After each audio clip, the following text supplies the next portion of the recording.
Hey there people, it's time for yet another quick review, the series where I just walk around at night and talk about movies I've seen that I've particularly liked, new releases that I don't think warrant a full review but are worth going into just because, hey, they're good movies, and I feel sometimes it's necessary to just kind of point out, what good movies are out. So today, we're talking about the new David Cronenberg movie, Crimes of the Future. Actually, by the time this video is uploaded, it'll be a couple months out, but if it's still in a movie theater in your area, I would definitely suggest going to see David Cronenberg's Crimes of the Future, because hot shit, this is one of the best science fiction movies of the past decade, definitely of the 21st century.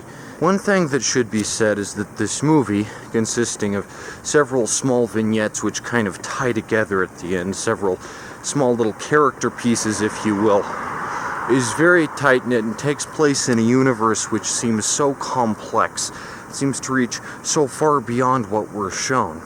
Mr. Cronenberg, obviously, is a pro at world building, an absolute master, and that really shows in every facet of this new production.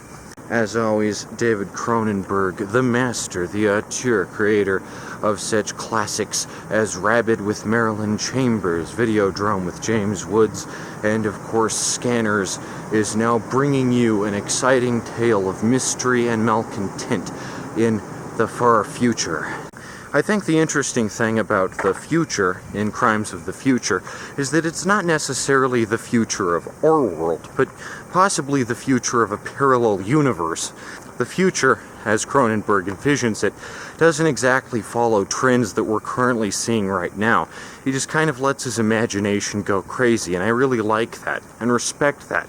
He's not trying to say, this is how the future's gonna be. He's just like, hey, here's some weird shit. For instance, in one scene, one of the characters uses a brick phone, and it's like, yeah, nobody in the future is going to be using brick phones. It just looks really cool. Brick phones just look awesome. And David Cronenberg just puts it in there because he's like, screw that, brick phone. And I'm like, yeah, brick phone, looks cool. This movie stars an ensemble cast featuring such acclaimed names as Viggo Mortensen, Léa Seydoux, among others. Before I get into what I like about the movie, I will have to say that I don't think Kristen Stewart works in this movie at all. I think her character could be cut out from the movie completely, and it would change literally nothing. I do think Kristen Stewart is a good actress in many regards, but her goofy, carefree, happy, manic pixie demeanor kind of subtracts from the professionalism that Viggo and Léa and pretty much the entire rest of the cast bring to the table.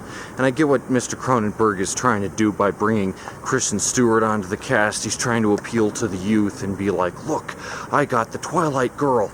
Look, see, she's in the movie, but she doesn't need to be there, and she's just way too goofy for a movie that's this intense. Anyone who is going to a Cronenberg movie for the practical effects will not be disappointed. The skeleton bed and the skeleton chair are highlights of the film, and of course, the subplot about the disgusting choco bars is a sheer delight. You will not be disappointed on a conceptual or visual level. Stellar acting from Mr. Mortensen, Miss Seydoux. They really bring the heat as the two main protagonists. Also, I like the detective guy, I like the doctor guy. Pretty much every character is about as fleshed out and well-rounded as they come. No pun intended, of course. As within Existence, there are some weak attempts from Mr. Cronenberg to stuff some CGI in there, and man, it looks hokey. Part with the surgery bed with the arms that move is obviously CGI, as is a lot of the blood. But other than that, I think the practical effects are great. The sets are really well designed, and they definitely got their money's worth out of Greece, which is where the film was apparently shot. And I can definitely respect that. I think the establishing shot is great, all seems normal, until the youngster starts eating a plastic trash can, and then you're like, oh man, we're in for a Cronenberg movie now. The setting of the film is deliberately ambiguous, so as to I mean, it could take place at any time, any country, really. The country is never stated. Could be Greece, could be anywhere, really. But they do make use of the Greek stuff as much as possible, from the docks to the lakes to the claustrophobic urban environment. And you really get the idea that this is a society on the brink of change, on the threshold of progress as they cope with evolution. At a point where science fiction seems increasingly tired, it's only auteurs and visionaries like Mr. Cronenberg who can come out and say, you know, what if these people just start growing random organs out of nowhere? They just start popping out with like 20 new organs and nobody knows what it is, and they just have weird organs. That's the kind of wacky idea that only someone like Mr. Cronenberg could possibly bring to the table. And man, oh man, is it just a gosh dang delight from start to finish. I think what sets Mr. Cronenberg apart from a lot of the schlock producers of the 80s, his contemporaries, particularly someone like Larry Cohen, is that none of the nudity or sex or blood or violence or gratuitous explosions in Cronenberg's films feel in the least gratuitous. They always service the plot, and they always feel completely necessary to the exciting and really interesting story that Mr. Cronenberg is telling. I think I've said this before, but if Dario Argento makes gore beautiful, David Cronenberg makes gore interesting. I think Crimes of the Future is definitely an interesting film that people will talk about and watch for quite a while to come. It is both a fantastic piece of science fiction, conceptual and speculative fiction, and just a really great and interesting mystery that keeps you guessing at which of these characters are deceiving each other in the seamy underbelly. It's not exactly cyberpunk.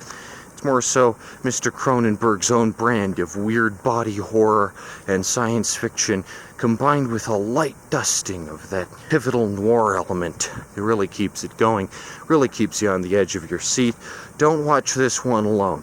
Go with some pals and just check out and observe the cool skeleton bed and skeleton chair and plastic purple chocolate bars and all the other fantastic stuff that composes Mr. Cronenberg's vision of the future, because it's the sort of thing that I think is absent from so many science fiction films these days, and I think we could all take an example from Mr. Cronenberg, who I hope continues to direct movies for the next 100 years, because gosh dang, is he just a gosh dang whiz-bang at this kind of thing, if you get what I'm saying. Anyway, that's all for this little quick review of David Cronenberg's Crimes of the Future.